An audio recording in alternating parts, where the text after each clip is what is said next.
Welcome to the Breech Birth Podcast.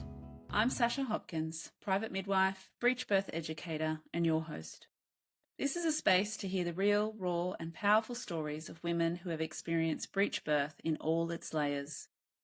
Each episode features honest conversations with women who've experienced breech firsthand, offering insight and reflection. This podcast was born from the knowing that these stories need to be heard, to inform, connect, and reclaim the story of breech birth. Whether you're navigating breech birth yourself, supporting others, or simply curious, welcome and thank you. Hi, Jasmin. Welcome to the podcast. Hi, thank you. So before we start, we're just going to do some context questions to give our listeners a bit of a snapshot of what your story entails.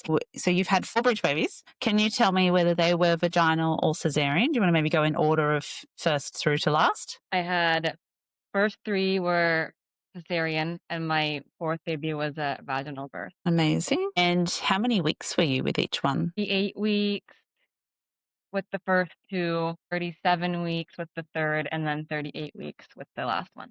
And what sort of care did you receive with each pregnancy? I had midwives with all of them, but then my last one was just a home birth midwife. And what location are you in? I'm in the States. I'm in North Dakota. Thank you. Do you want to share a little bit about yourself? Give our listeners a bit of an idea of who you are. Yeah. Mom of 4, and I homeschool. I've been married for 11 years. I'm a Canadian, but living in the States. And yeah, just enjoying the prairie life here in the States, in North Dakota.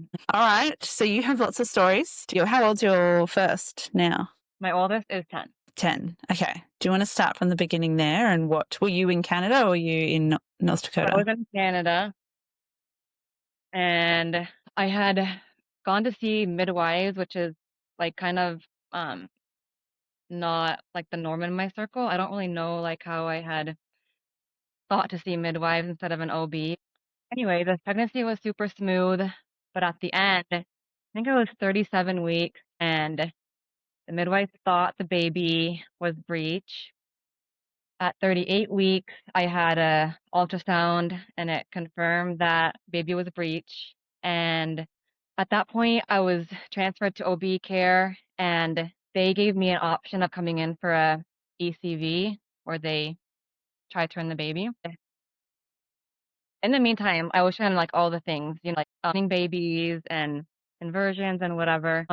And the night before the ECV, the OB called me and he's like, "Do you have all your stuff ready? Like, is your husband gonna be off work and whatever? Because if the ECV doesn't work, like, we're gonna just do a C-section right away." And Wow. so that was kind of a whirlwind of the night. I wasn't expecting that, I guess.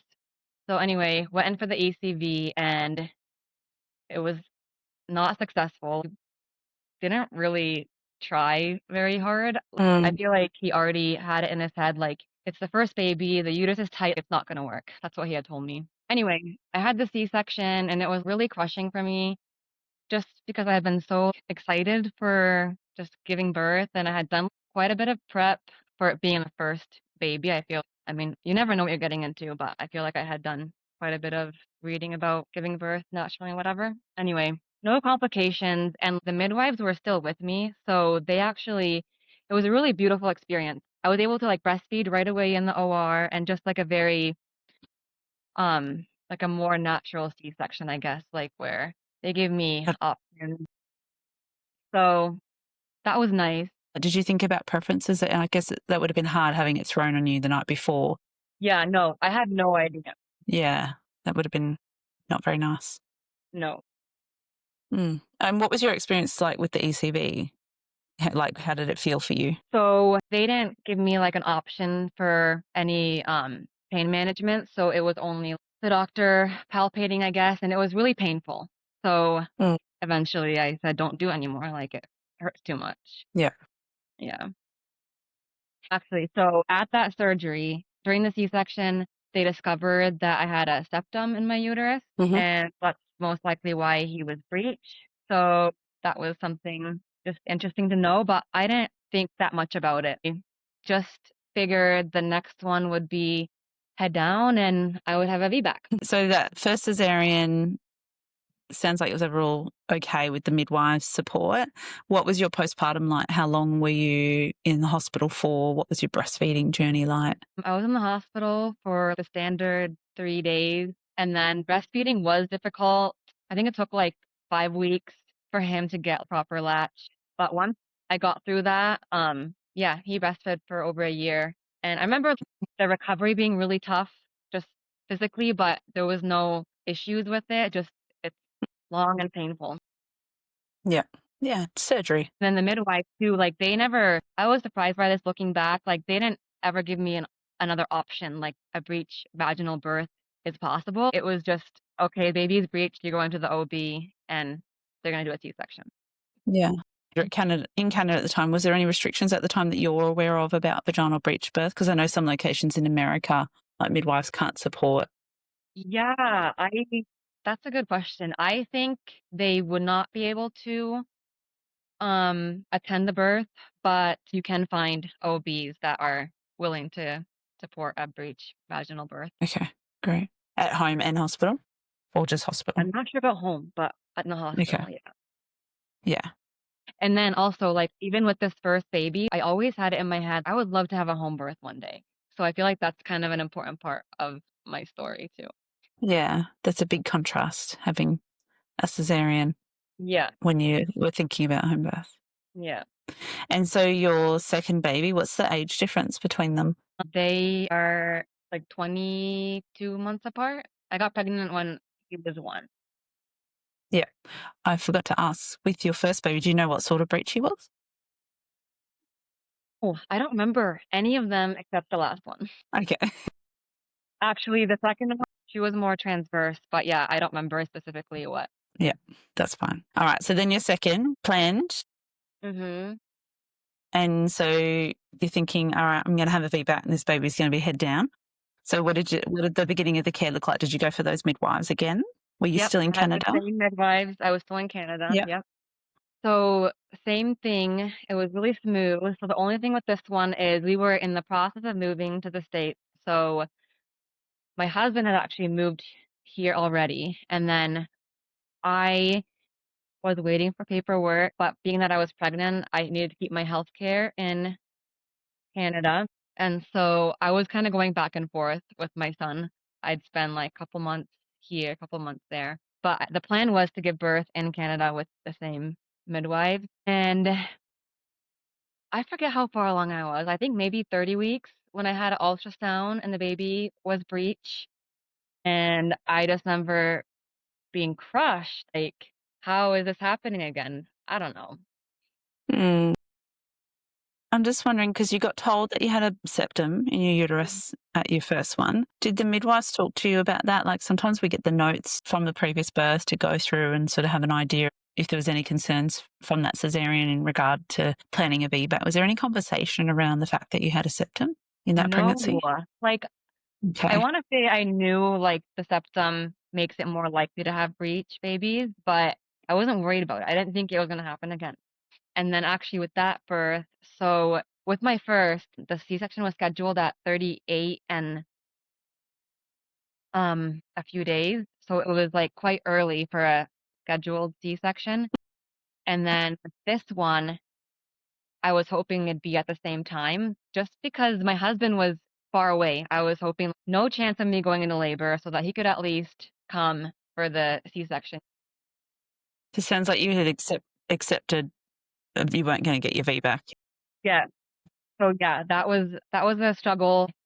I feel like I did research about vaginal breech birth, but I don't know what, like maybe just all the mainstream information out there is just like, no, it's unsafe. So I just believe that. Were you offered Were you offered an ECV this pregnancy? No, because I don't remember why.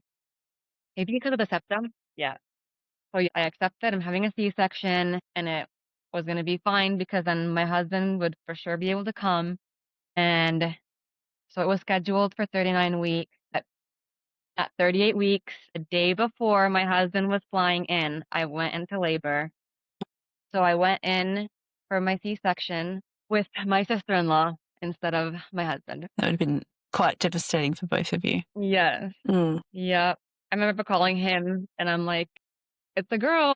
Oh, And then, yeah, luckily, like it was only 1 day later that he came, but that was a bummer. yeah, absolutely. And this time you've had a cesarean. Did you have preferences that you wanted? Any things that you asked for?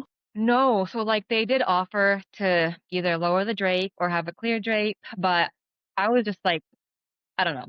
I didn't want that. But once again, the midwives, they did have me breastfeed right away and it went really smoothly. There was no complaints as far as the C-section and even like recovery, but it was just mentally really, really hard for me. Yeah.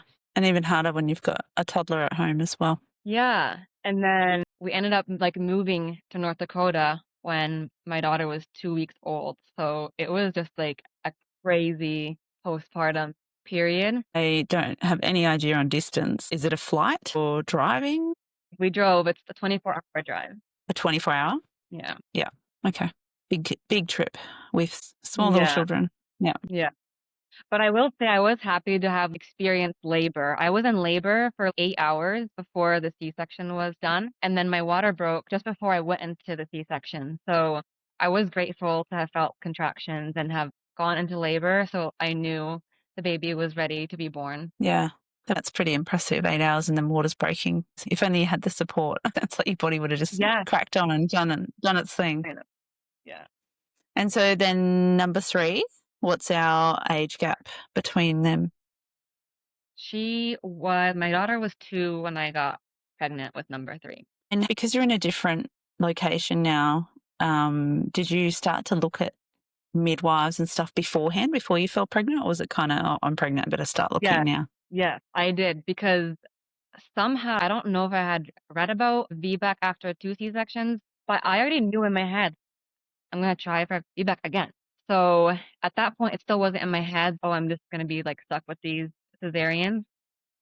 And so I found a OB that's 2 hours away that was a friend of mine had told me she had heard that she was open to supporting a VBAC after 2 C-sections. So I knew I was gonna go try Yeah. see her. And so you would go see her for the birth 2 hours away? Yeah. Okay. It's dedication. Yeah, the town I'm in is super small. There's only one hospital, and it's not very supportive of even a VBAC after 1 C-section. Okay. And so how did that go when you met with that OB? Yeah, it was amazing. Actually, now I'm remembering. So I said I had midwives for all of them, but actually with number 3, I had an OB. I totally forgot. That's all right. So yeah, that was a little bit different just with the care, but being that I was 2 hours away, like, I didn't go to all of the appointments. We kind of stretched them out, but she was totally on board with me having a trial of labor. And yeah, I did not even think that I would have another breech baby. Like, oh, I forgot one part.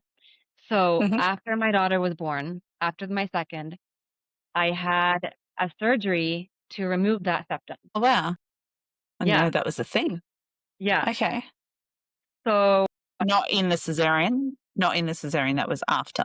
yeah, Okay. And so they removed the septum. yeah, Fascinating. yeah. So I was thinking I'm good now. Like Yeah. normal uterus, I'm gonna have head down babies, and yeah, I don't know. The third one was breech too. And had you had a conversation about having a No. breech with the OB? It was kind of septum's gone, chances are unlikely. Yeah. And how many weeks were you when that was discovered with number 3? I don't remember. Probably around that 30-week mark again, because I know I started doing the chiropractor and just everything. And did you have an ECV for that one now that you didn't have a septum technically? Yeah. So I had an ECV scheduled, and the night before I went into labor. Of course. And that one was 37 weeks. That was at 37 weeks. Yeah. Okay. So my water broke. That's how I went into labor. Water broke in the middle of the night, and my contractions started right away, like every 5 minutes, lasting a minute. And so I was figuring, like, hey, this might be fast. We should just get to the closest hospital. So that's what we did. And I didn't even think, like, even at that point, like that a vaginal breech birth would be an option. I just went in the hospital, had the C-section, But this time, being that it was in North Dakota and a different OB and I wasn't with midwives, I had some requests. I wanted the drape lowered, and the OB is like, "Oh no, I don't do that." And like that part was like I feel like more crushing than even the fact that I had to have a C-section. Just the fact that my small requests can't even be honored. Yeah. And when it was an option before, Yeah. if it could be done elsewhere, it can be done in Yeah. that location. Mm. Yeah. Okay. And what sort of support did you get? Did you get to have baby come to you once they were No. born? So Yeah. my son had like some breathing issues, and so I didn't get to see him at all till several hours later, and he had some holes in his lungs. So he was stable, but being that it's a really small hospital, like anything that could go wrong, they airlift to the hospital 2 hours away. Which And is the one that so you were going to go to? yeah. Yeah. Okay. All right. And do they send you with baby? So no, I was not able to go with him. Mm. I don't remember why. I think it just depends on what kind of plane they have. And I think he had to be in like one of those big, like warmer thingies. Yeah. Humidicry. So I think it was just like too much weight in that Okay. plane. And then I was going to be discharged early, but I ended up getting a fever and like feeling really sick. I had the flu. And so I was thinking, okay, I'll just go there the next day. But my fever kept like coming back. And so it wasn't till the third day that we actually got discharged and I was able to go see my baby. Yeah. And I'm assuming your husband went to see baby in that time? No. So like being Oh, that it's a 2 hour drive, yeah. So we had thought like if we're getting discharged tomorrow, it just makes yeah. sense for both of us to drive. Yeah. And then we were like, maybe it'll be tonight, you know. And you said just before something about the third baby being transfers, or was it just breech? It was so he was just breech. It was my second where she was transfer, but that was around 30 weeks, so I don't know how her position was. Yeah. Yeah, okay. And so coming back to your third baby in that distance, how was that process for you, that immediate postpartum, not being with your baby? Yeah, it was really hard. I remember being in the hospital and it was just me and my husband and no baby, and it felt like this weird date that we're on. Like, it was really hard, and I feel like, honestly, in that moment, it's just, like, all a blur, but it took me a long time to process. Like, it took years and a lot of work to process that, and, I mean, I feel so thankful because he was never, like, in a critical condition. It was more so a precaution to have him sent into the NICU, and, even once he was there, like, they didn't have to do anything for him, like, the holes in the lungs often heal on their own for babies. So, yeah, but even with all that, like, it took a long time to Yeah, it's that separation. You've just held them inside for so long and then all of a sudden they're not there. It's a really big impact. Did you get updates from the hospital, like from the NICU? yeah, but it just felt like they would say they were gonna call, and then they didn't, and then I'm calling them, and then he was getting some kind of feed, but was it I don't remember now. It just felt like they just did whatever they wanted. Okay. And what did you do in that journey after? So you finally were able to be discharged, went to the hospital to see him. How long was he there from that point? We were there for one night, which actually he was able to be in our room. So he was out of that NICU for the one night we stayed there, and then we went home the next day. So it was a 3 or 4 day stay total for him. Was it surreal meeting him? Like, I feel like you didn't really get to meet him and then you're meeting him days Yeah, later. yes. And I remember like I had brought his baby clothes because he was wearing some random onesie, and that was like the first thing I did was took him out of that and put him in the onesie that I had brought for him. But it was amazing because he latched right away. I had no breastfeeding issues. I nursed him the longest out of all my kids. So Yeah. Oh, that's fantastic. That's good. And your fourth baby. So what's the age between your third and your fourth age difference? they are 4 years apart. But I did have miscarriage in between there. Okay. Yeah. And again, did we go for that OB? Did we go for midwives? What Did you realize at this point, okay, this baby's probably going to be Breech? Yeah. So in between these two, so part of the healing and mentally processing everything. Another part was so hard was not just the NICU stay, but also the fact that I had had a third C-section, and I felt like now I'm gonna be stuck having cesareans for all my babies. And I knew we wanted to have more kids, and so that just felt really hard. Like, I felt like I had to do a lot of work to accept that, but I don't know, something inside me was still like, "But can you do a VBAC after 3 C-sections? Like, is that possible? Like, will they let me?" And I had spoke to, like, a life coach about just my journey and trying to get some like help mentally. And she was also a midwife. And she said, "Yeah, you can do that if you want. Like, you can have a feedback after a 3 C-section." And I had never heard of anybody doing that or that it was even a thing. So that was really huge for me. I made the decision before I was even pregnant, I'm going to try for my VBAC. And so with this fourth baby, I live in a small town, and I knew there was one midwife. I had actually seen her with the baby that I miscarried. And then in Mhm. that time, there was another midwife that moved locally. So the one that I had seen previously, she was a traveling midwife, but another midwife moved, and I decided to see her just because she's local. But I already knew in my head, like, I'm doing this VBAC, whether I need to move somewhere else, find somebody, I don't know. I just knew it was happening, but it just felt amazing that this midwife moved here and was willing to support me. Yeah, great. And so did you booked Yeah. her pretty much straight away, beginning of Yeah. pregnancy? And she right away was like, "We're just gonna assume the baby is gonna be breech." And she was already like, I mean, even with it being a VBAC after 3 C-sections, she would have had like an extra midwife on hand, but especially for it being breech as well. She was just going in assuming the baby is gonna be breech. Yeah, makes perfect sense. That's what your body does.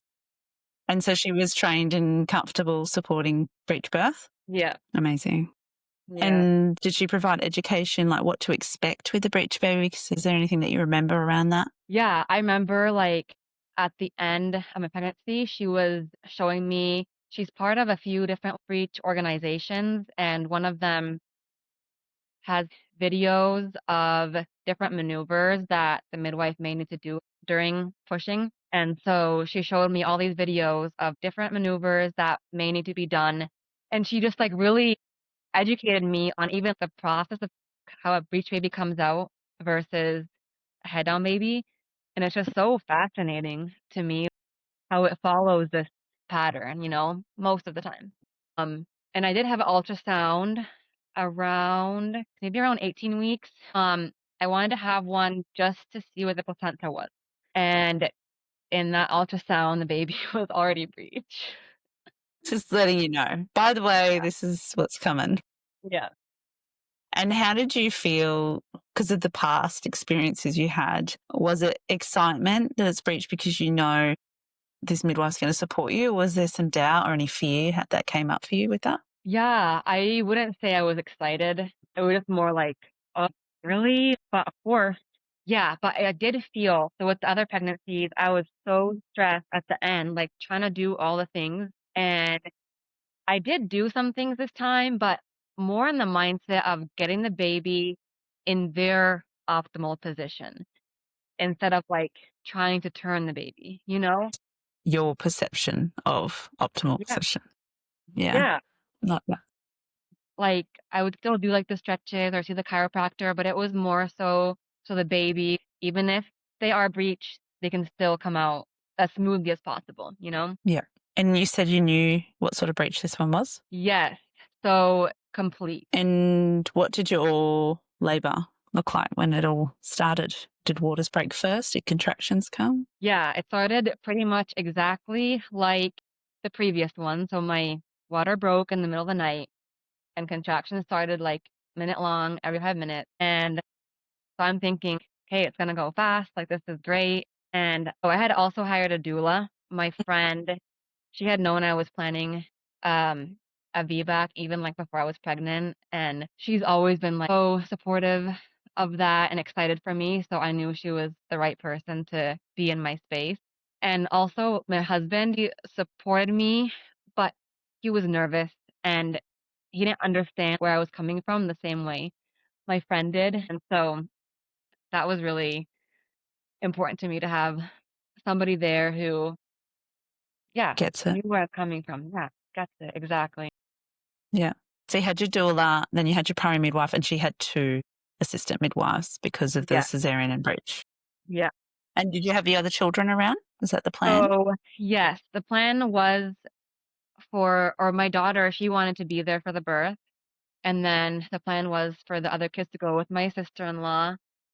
But by the time they woke up, I feel like that's when things were getting really intense. I was starting to go inward, and um, she didn't want to be there. So they all went. Yeah. It's very powerful energy, can be a bit Yeah. overwhelming. And honestly, I was glad because at that point, I think it was 10 in the morning, and my water had broken at 2 or 3. So I thought I would have had the baby already.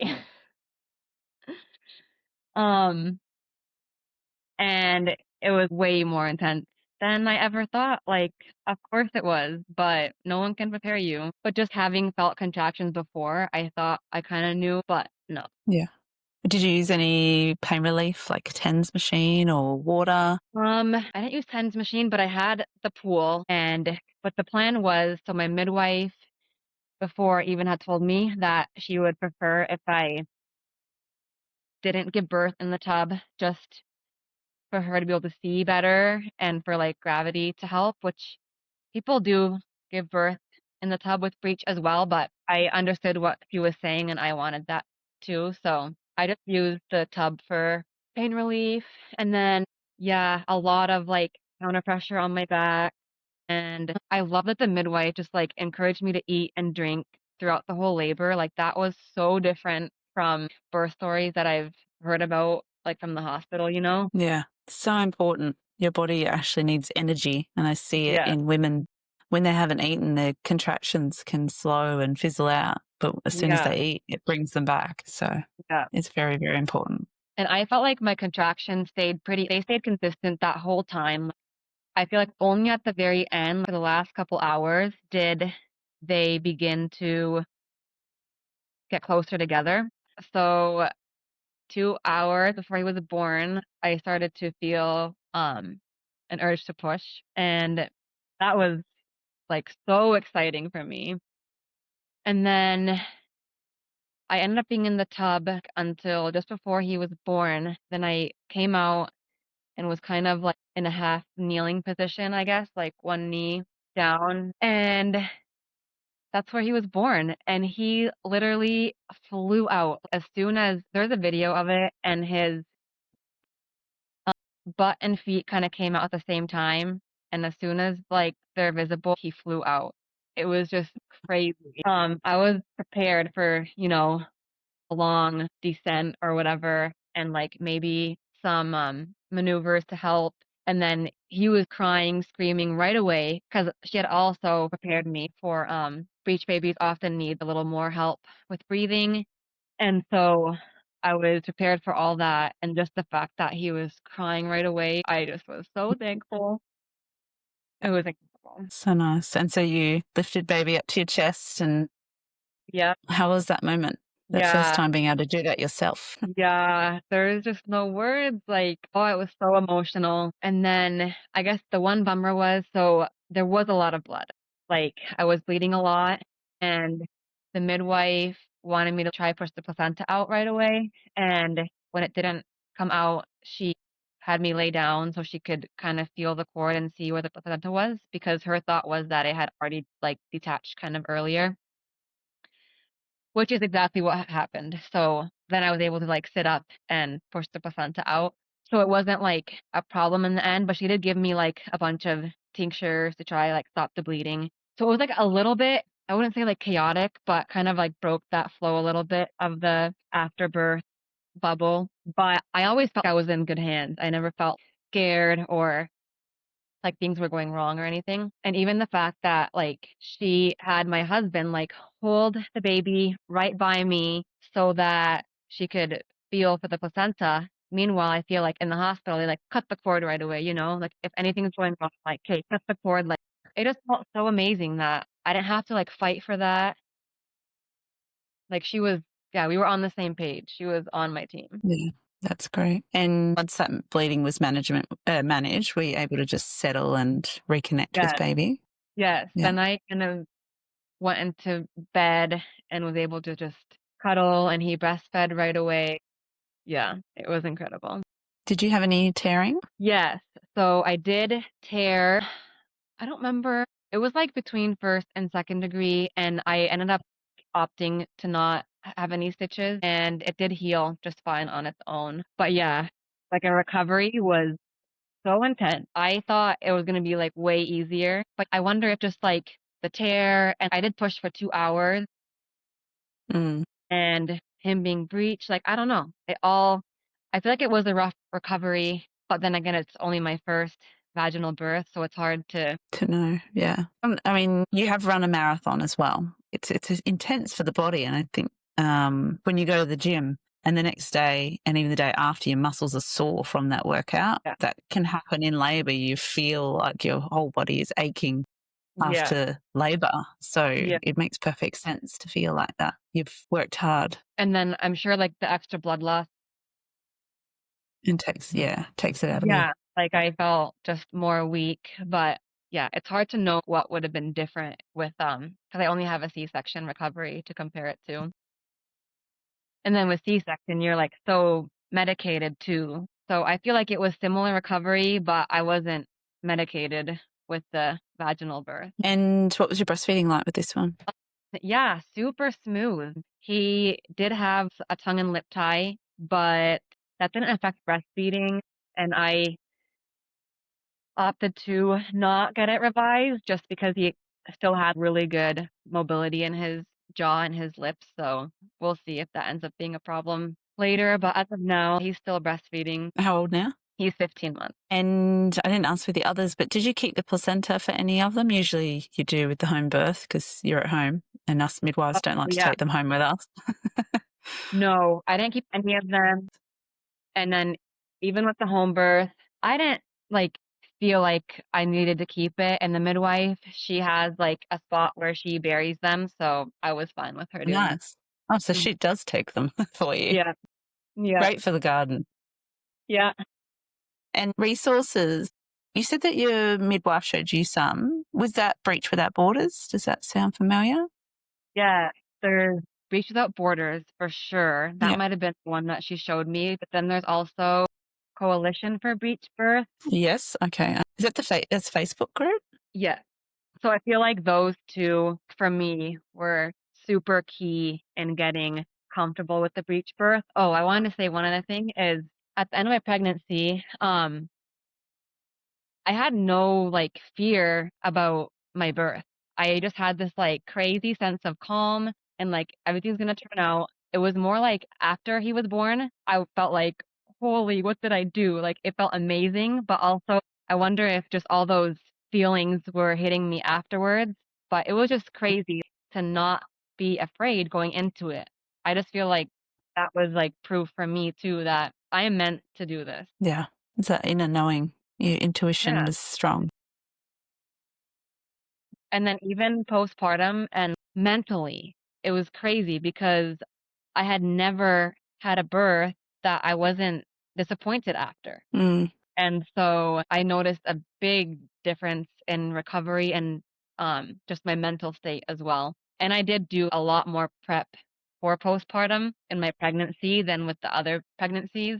So I think that helped too. Having the experiences that you've had, if you were to have another breech baby, would you do anything differently, or is there particular experiences that you would take on board for that next journey? I don't think so. I think just the mindset that I had shifting from, oh, trying to turn the baby because that's the optimal position, and just accepting that my baby, they have their own optimal, which for my body, I guess, is to be breech, and shifting that perspective and just trying to get the baby into their optimal position, like just doing the things to try for that That was huge for me. Yeah. And I feel like with that, that's a lot of surrendering. You're not Oh, trying for to sure. shift something that's unshiftable.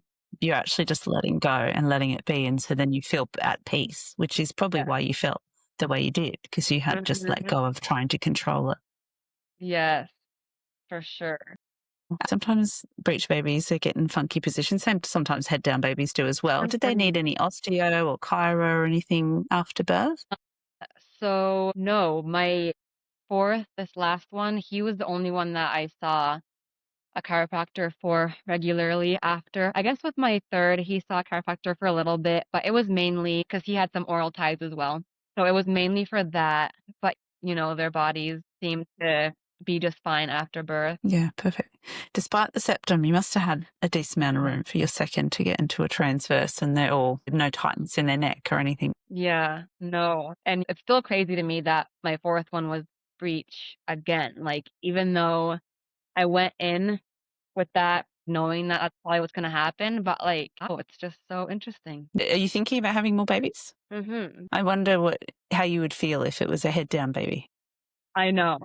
Because you don't Okay, know so that. I've You know told breech. people this, that I feel like I had to have a breech vaginal birth. Like, if my last baby had been head down, it would have almost been too easy. Do you know what I mean? Like, I had to have that breech vaginal birth experience. So if the next baby was head down, like, honestly, I'd be shocked, but I wouldn't, because I feel like I did it. Yeah, Yeah. The universe keeps giving it to you, and you yeah, finally did it. yeah, You achieved it. yeah. Next challenge. Do you have any last words of wisdom for the women listening who might have a breech baby on board? I would just say it is possible. And if research is your thing, because it definitely is for me, to look up those groups that I mentioned and look at the videos and hear the stories, those help me so much. And even just surrounding yourself with people who support you, that was huge. Yeah, looking back, I'm just amazed that people around me were so supportive when they hadn't done their research. They just trusted me and like my intuition. And yeah, being part of like those Facebook groups with like Breech and listening to these stories. I listened to so many podcasts with breech birth, and then for me the vaginal births after C-sections, like, they're so helpful. Do you have any, because I'm sure there's probably women wanting VBACs listening Mm-hmm. from previous breech babies. Any recommendations of VBAC podcast stories? The one that I listen to a lot, I think it's called Home Birth After a Cesarean. I don't know if she makes podcasts anymore, but there is a ton on there. Yeah, great. Awesome. Yeah. Thank you so much for sharing all your stories. Yeah. It's awesome to hear so many and Mm-hmm. just the differences in each and what you've learnt in each experience as Yeah. well. And I know women are really going to value hearing this. Thank you. It means the world to be able to share it and hopefully give someone else hope that it's possible. Absolutely. Thank you for listening to the Breech Birth podcast. These stories matter. They stretch what we think we know and bring voice to experiences that need to be heard. I'm so grateful to the women who have shared their experiences with us, raw, real, and full of wisdom. If this episode resonated with you, please follow, share, or leave a review. You can find us on Instagram, Facebook, and YouTube at Breech Birth Podcast. And if you have a breech story to share, I'd love to hear from you. Until next time, may we continue to reclaim the narrative, one story at a time.